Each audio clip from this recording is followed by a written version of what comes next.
Assalamualaikum warahmatullahi wabarakatuh. Perkenalkan, nama saya Nurani Fitri. Di sini saya akan menjelaskan tentang Scientific Argumentation Assessment atau penilaian Scientific Argumentation atau argumentasi ilmiah.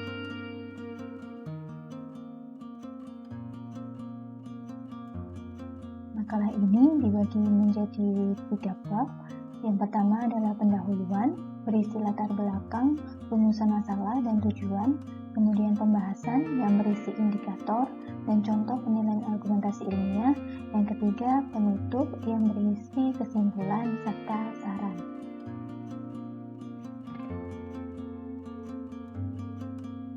Untuk yang pertama adalah pendahuluan.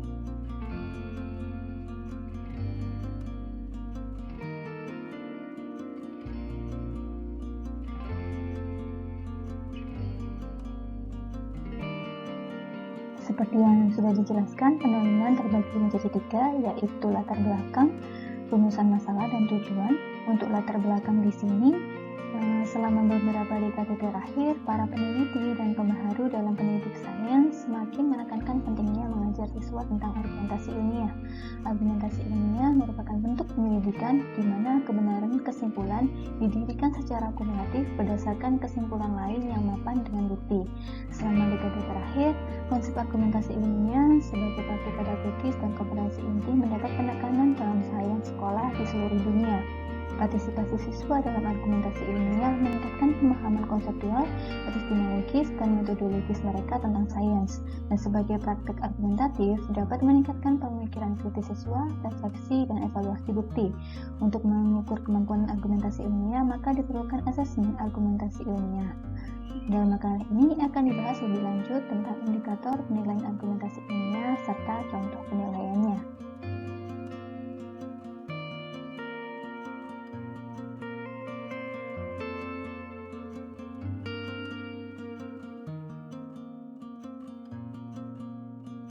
Kemudian untuk rumusan masalah dan tujuannya, di sini rumusan masalahnya apa saja indikator penilaian argumentasi ilmiah, bagaimana contoh penilaian argumentasi ilmiah, dan tujuannya mengetahui apa saja indikator penilaian argumentasi ilmiah dan mengetahui contoh penilaian argumentasi ilmiah.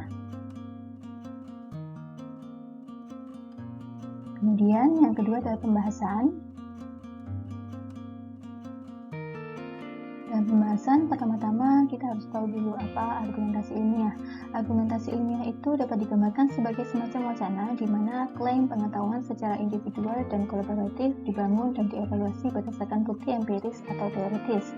Psikologi melihat bahwa argumentasi melibatkan keterampilan berpikir tingkat tinggi dan karena itu menumbuhkan pemikiran kritis yang menghasilkan jawaban berkualitas tinggi dengan memasukkan pembenaran yang valid dan alternatif penyangkalan. Argumentasi siswa yang buruk telah menjadi perhatian dalam pendidik sains. Jadi, sebagai tujuan pembelajaran, argumentasi dipandang sebagai praktik ilmiah yang esensial.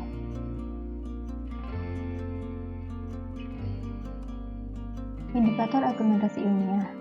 Tolmin 1958 merinci beberapa komponen dalam argumentasi ilmiah, mulai dari data hingga kesimpulan atau klaim pengetahuan.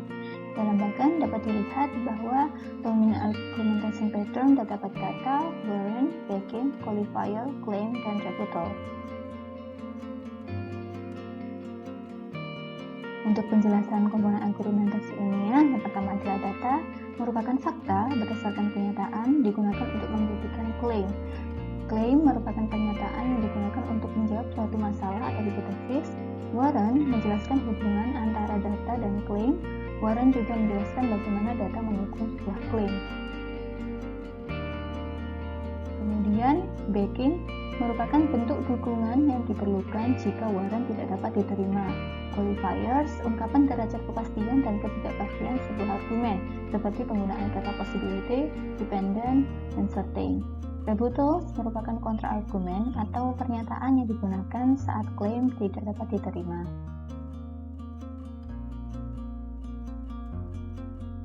Kualitas argumentasi ilmiah dikembangkan oleh Erjuran, Simon, dan Osborne pada tahun 2004. Di sini kualitas dibagi menjadi level 1 sampai level 5. Untuk level 1, ciri atau karakteristik argumentasinya adalah argumentasi sederhana berupa claim dan counterclaim atau claim versus claim. Untuk level kedua, argumen terdiri dari data, claim, warrant, dan backing tetapi tanpa rebuttal. Osborne menganjurkan perbedaan lebih lanjut pada tingkat ini. Pada level 2B, argumen terdiri dari klaim yang didukung oleh lebih dari satu data, warrant, dan backing tetapi tanpa rebuttal. Yang level 2A, argumen terdiri dari klaim yang didukung oleh data, warrant, atau backing tetapi tanpa rebuttal. Level 3, argumen dalam rangkaian klaim atau kontraklaim dengan data, warrant, atau backing terkadang disertai dengan rebuttal yang lemah. Untuk level keempat, argumen dengan klaim dengan sanggahan yang dapat diidentifikasi dengan jelas, argumen ini mungkin juga memiliki banyak klaim dan kontraklaim. Pada level 5, argumen yang luas dengan lebih dari satu sanggahan. Contoh penilaian argumentasi ilmiah. Berikut ini ada beberapa contoh soal penilaian argumentasi ilmiah yang dikembangkan oleh Ayn dan kawan-kawan pada tahun 2017. Dalam penelitiannya, mereka memberikan 4 soal uraian berisi materi-materi konsep kinematika yang berkaitan dengan bab gerak jatuh bebas, gerak vertikal ke atas, dan gerak parabola yang memerlukan argumentasi yang baik dalam menyelesaikannya. Data yang terkait dengan argumentasi ilmiah siswa dianalisis dengan menggunakan rubrik observer yang diadaptasi dari Tolmin dan dianalisis dikategorikan ke dalam tingkat argumentasi yang dikembangkan oleh Eljuran, Simon, dan Osborne.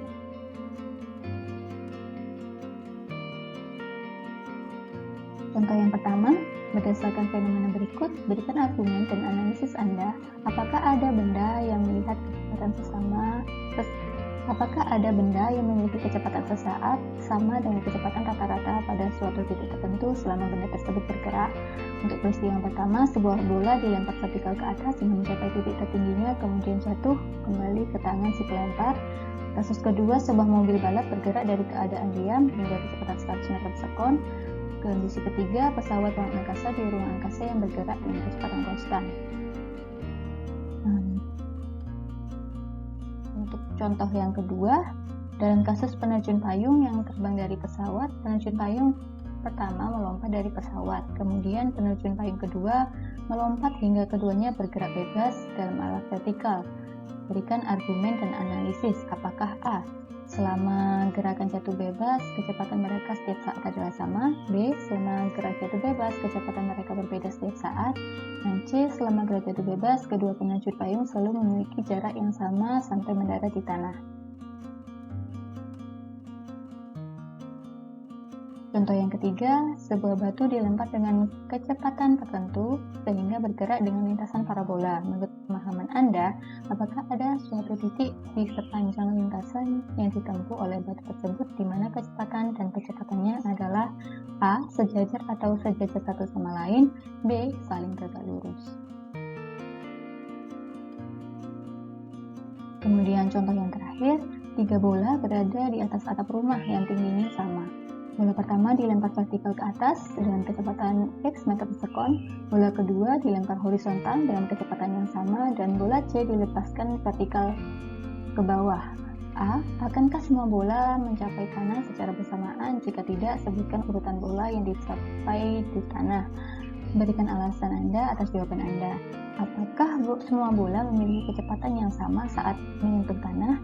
Jika tidak, tentukan urutan kecepatan dengan analisis yang relevan. Dari semua contoh-contoh tersebut dapat dilihat bahwa soal memerlukan analisis dan argumen untuk menyelesaikan atau menjawabnya.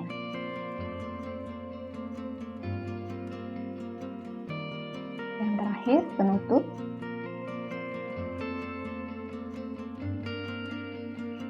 Di sini untuk kesimpulannya, pola argumentasi dianalisis dengan pola argumentasi Tolmin yang kemudian dikategorikan ke dalam tingkat-tingkatan.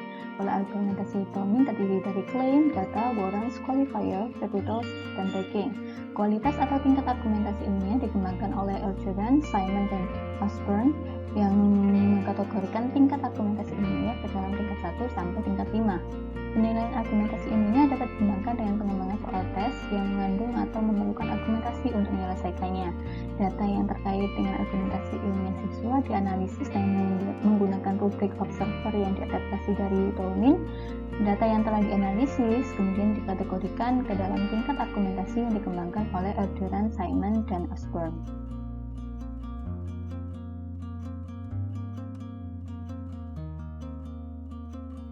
Untuk saran, peneliti dan pembaharu dan pendidik sains semakin menekankan pentingnya mengajar siswa tentang argumentasi ilmiah. Partisipasi siswa dalam argumentasi ilmiah dapat meningkatkan pemahaman konseptual, epistemologis, dan metodologis mereka tentang sains. Oleh karena itu, diharapkan pendidik mulai mengimplementasikan keterampilan argumentasi ilmiah ini ke dalam proses pembelajaran. Sekian presentasi dari saya, kurang lebihnya saya mohon maaf. Terima kasih. Wassalamualaikum warahmatullahi wabarakatuh.